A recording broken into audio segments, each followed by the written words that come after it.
अमन sir, अगर कोई 12 से 14 साल का बच्चा है और उसको शूटिंग स्पोर्ट्स में जाना हो, तो क्या स्टेप्स उसके लिए हो सकते हैं?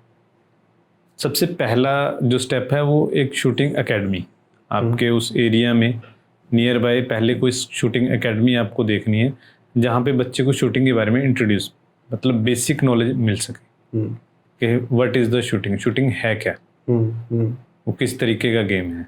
हम्म, क्योंकि बेसिकली लोगों को अभी तक यही नहीं पता कि शूटिंग है क्या है। आप कोई बच्चा अगर इंट्रोड्यूस करता है आम पब्लिक में जाके कि मैं शूटिंग करता हूँ, तो कैमरा शूटिंग समझने की को समझ लेते हैं लोग। हमें उसको एक एकेडमी में भेजना चाहिए जहाँ से उसको पता लगे और वो बता सके कि शूटिंग है क्या। हम्म, हम्म, हम्म, हम्म, लोगों को पता ही नहीं है कि शूटिंग एक स्पोर्ट्स भी है। हाँ, लोगों का नज़रिया शूटिंग के प्रति वैसा नहीं है। हाँ, हाँ, हाँ।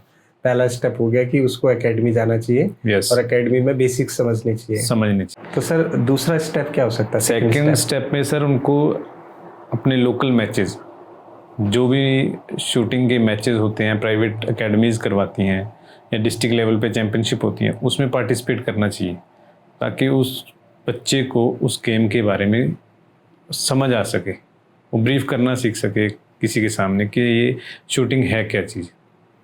हम्म, जैसे मैंने आपको पहले बताया कि शूटिंग के बारे में लोगों को समझ ही नहीं है। हम्म, हमारी बहुत छोटी सी कम्युनिटी है। हम्म, अगर शूटिंग स्पोर्ट्स को लेके देखा जाए तो कम्युनिटी इतनी स्ट्रांग नहीं है अभी तक। फिर भी हमारे पास NRAI में, national rifle association of India के रिकॉर्ड के अनुसार 85,000 प्लस शूटर रजिस्टर्ड है। अच्छा। हाँ जी। और अभी जो हमारा 68 नेशनल निकला है उसमें हमारे रिकॉर्ड 18,000 पार्टिसिपेंट्स थे। मतलब दिन पर दिन हमारे पार्टिसिपेंट बढ़ते जा रहे हैं। तो इसलिए पहला बच्चे का जो स्टेप है उसको नियर बाय शूटिंग एकेडमी देखनी है, वहाँ पे जाके एनरोल होना है। एनरोलमेंट के बाद का काम है बाकी चीज़ें, उसके बारे में हम आगे डिस्कस करेंगे आपसे। Very good, very good. Aman sir, एक चीज़ और था, जैसे आप जज हैं, आपने काफ़ी मैचेस को बड़ी नज़दीक से मॉनिटर किया है, तो ऐसा कौन सा फैक्टर है, जैसे एकेडमी में बच्चे बहुत अच्छा परफॉर्म कर लेते हैं लेकिन जब वो मैच में जाते हैं तो वहाँ पे वो परफॉर्म दे नहीं पाते हैं उतनी जो एक्चुअल में जो देनी चाहिए परफॉर्मेंस, वो क्या मतलब कहाँ गलती कर जाते हैं वो? सबसे पहली गलती है डिसिप्लिन। अच्छा। क्योंकि अगर आप किसी चीज़ को करना चाहते हो, शूटिंग करने के लिए आपको प्रैक्टिस करनी है। हम जब शूटिंग करते थे या हमारे जो कोचेस थे वो बताते थे कि अगर आपको शूटिंग करनी है तो आपको एक हफ्ते में सिर्फ एक एक्टिव रेस्ट लेना है, क्योंकि ये कंटिन्यूटी की गेम है। आप अगर एक हफ्ता प्रैक्टिस कर रहे हो और 2 दिन छुट्टी हो गई तो आपका जो थॉट प्रोसेस है वो एक हफ्ते पीछे चला जाएगा। आपको फिर से ज़ीरो से स्टार्ट करना पड़ेगा उस चीज़ को। तो सबसे पहला स्टेप है डिसिप्लिन। वो बच्चों को डिसिप्लिन रखना चाहिए, जो जो जैसा डिसिप्लिन वो एकेडमी में बनाते हैं वैसा ही एटमॉस्फेयर लेके हमें आगे जाना है और अपने थॉट प्रोसेस पे काम करना है। यूजुअली होता क्या है कि बच्चे वहाँ पे अच्छा परफॉर्म करते हैं एकेडमी में, अब और मैचेस में जाके वैसा परफॉर्मेंस नहीं आ पाता है।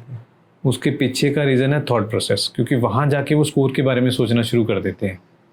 जो बेसिक फंडामेंटल्स हैं हमारे उनको भूल जाते हैं। हर चीज़ के आप किसी भी कोई भी लॉ पढ़ोगे तो उसके कुछ बेसिक फंडामेंटल्स होते हैं। तो हमारी शूटिंग के भी कुछ बेसिक फंडामेंटल्स हैं जिन्हें आपको फॉलो करना ही पड़ेगा। मैं आपको एक छोटा सा ब्रीफ देता हूँ उसका बेसिक फंडामेंटल होते क्या हैं। सबसे पहले पोजीशन और स्टांस आता है इसमें। अच्छा। उसके बाद आता है ग्रिपिंग। ओके। फिर आता है साइट सीइंग ओके। या एमिंग। साइट सीइंग होता है पिस्टल में और एमिंग होती है राइफल के लिए। अच्छा। क्योंकि जो पिस्टल है ओपन साइट और जो राइफल है उसमें पीप साइट लगी होती है। ठीक है सर। उसके बाद आता है ब्रीदिंग, फिर ट्रिगरिंग और 6th प्लेस पे हम रखते हैं फॉलो थ्रू को। ये मेरे नज़रिए से है, बाकी ये body to body person to person worry करता है कि उसको वो कैसे लाइनअप करे, जो मैंने बेसिक फंडामेंटल आपसे शेयर किए हैं। तो इन बेसिक फंडामेंटल्स को वो भूल जाते हैं मैच में जाते ही। वो मैच की चकाचौंध में खो जाते हैं और अपने आप से फोकस हटा के किसी दूसरे शूटर पे या दूसरे एथलीट के स्कोर पे फोकस कर लेते हैं, जिस वजह से उनका स्कोर डाउन हो जाता है। ये फैक्ट है और यही रीजन है। मतलब एज ए जज आपने इन सारी चीजों को बड़ी क्लोजली देखा हुआ है। क्लोजली मॉनिटर किया है मैंने, जो चीजें मैंने देखी हैं, मॉनिटर की हैं, वो मैंने आपसे डिस्कस की अभी। सर आपने फंडामेंटल बता दिया कि बेसिक फंडामेंटल ये होते हैं जो फॉलो नहीं करते हैं लोग।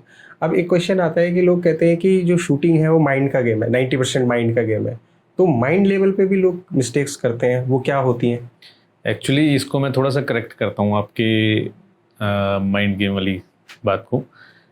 ये वरी करता है, जैसे 90% आपने बोला है, ये 80 to 90 हो सकता है। ओके। क्योंकि उसके लिए क्या है, माइंड को फोकस और कंसंट्रेट रखने के लिए एक्सरसाइज भी जरूरी है, उसमें प्राणायाम है, अनुलोम विलोम है, तो हमारा 10 से 15% तो वो एक्सरसाइज में भी चला गया ना। तो उसको 80 से 90% के बीच में हम कहीं पे भी रख सकते हैं। ठीक है। और उसके बाद बात आती है माइंड गेम की, कि माइंड गेम है। आपने यूजुअली सुना होगा कि हमारा दिमाग कितने तरीके से काम करता है, कॉन्शियस और सबकॉन्शियस। यूजुअली क्या सबको यही पता है कि कॉन्शियस और सबकॉन्शियस तरीके से ही हमारा दिमाग काम करता है। लेकिन इसके पीछे की एक मज़ेदार बात है कि इसमें एक अनकॉन्शियस माइंड भी होता है। हमारा जो दिमाग है वो 3 तरीके से काम करता है। अब कॉन्शियस जो आपका अभी एक्टिव माइंड है, सबकॉन्शियस इसके लिए लॉट्स ऑफ मेमोरीज हैं। इसके पास इतनी मेमोरी है, आप कुछ भी कहोगे वो स्टोर कर लेगा सबकॉन्शियस माइंड।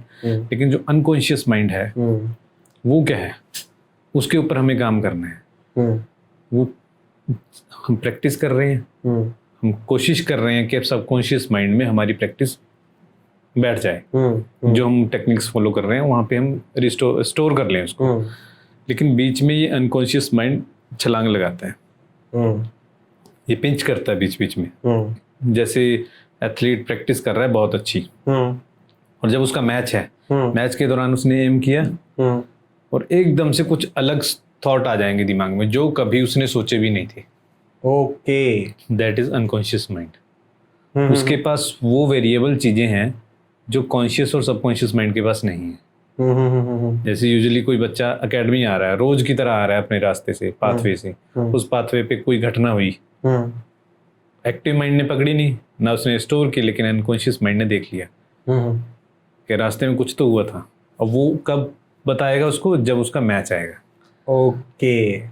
वहां करना क्या है, मैच में पता लग गया कि ऐसा हुआ था, लेकिन पिछले 1 हफ्ते से उसके ऑरा में ये चीज नहीं थी।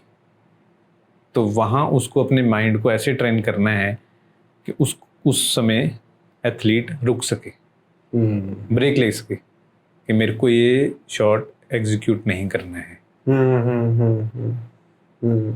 उसको वहीं रोकना है और रिलैक्स करना है, वाटर कंजप्शन बढ़ाना है।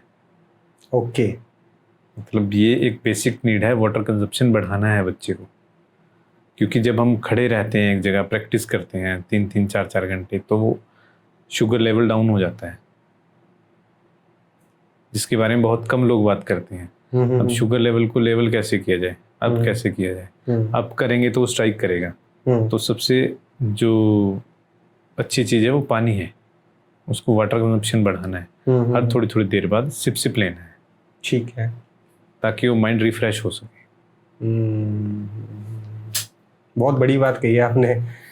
मुझे ऐसा लगता है शायद ये अभी तक डिस्कस भी नहीं हुआ है, ये फर्स्ट टाइम हम लोग डिस्कस कर रहे हैं शायद। क्योंकि मैं आपको बता दूं ईमानदारी के साथ कि मेरा फर्स्ट टाइम पॉडकास्ट है।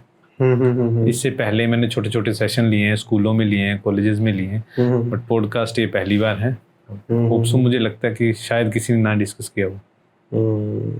नहीं, आप जो बात बता रहे हैं सर, वो आपका खुद का एक्सपीरियंस भी है, क्योंकि मेरा खुद आपने का एक्सपीरियंस है। यस, खुद का एक्सपीरियंस है। फिर दूसरा ऐसा है कि आपने स्टेट से लेके नेशनल लेवल तक, इंटरनेशनल लेवल तक सारे प्लेयर्स को काफी करीबी से मॉनिटर किया हुआ है। तो मुझे लगता है ये सब चीजें भी एक आपको मतलब किसी चीज को बताने के लिए काफी होती है, आपका एक्सपीरियंस खुद का।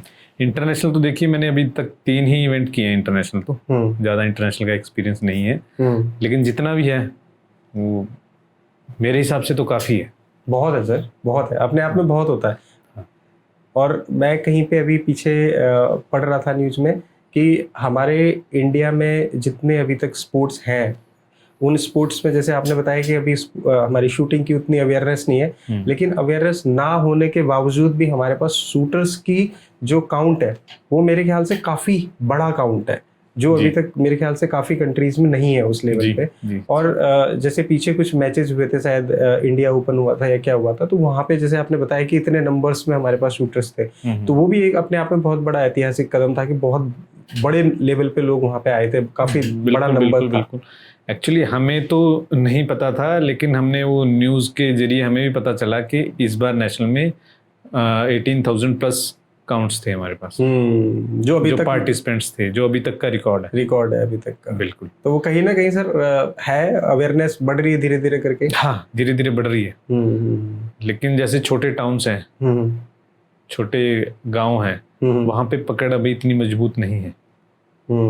अगर आप पहले देखो, शूटिंग की हिस्ट्री के बारे में बात करें, तो शूटिंग को जानता कौन था? मिडिल फैमिली के बस की शूटिंग नहीं होती थी। इसे राजे रजवाड़ों का ही गेम बताया जाता था। तो तरक्की तो की है, अवेयरनेस तो बढ़ी है, क्योंकि आज हर मिडिल फैमिली के पास भी अफोर्डेबल, मतलब वो अफोर्ड कर सकते हैं शूटिंग को।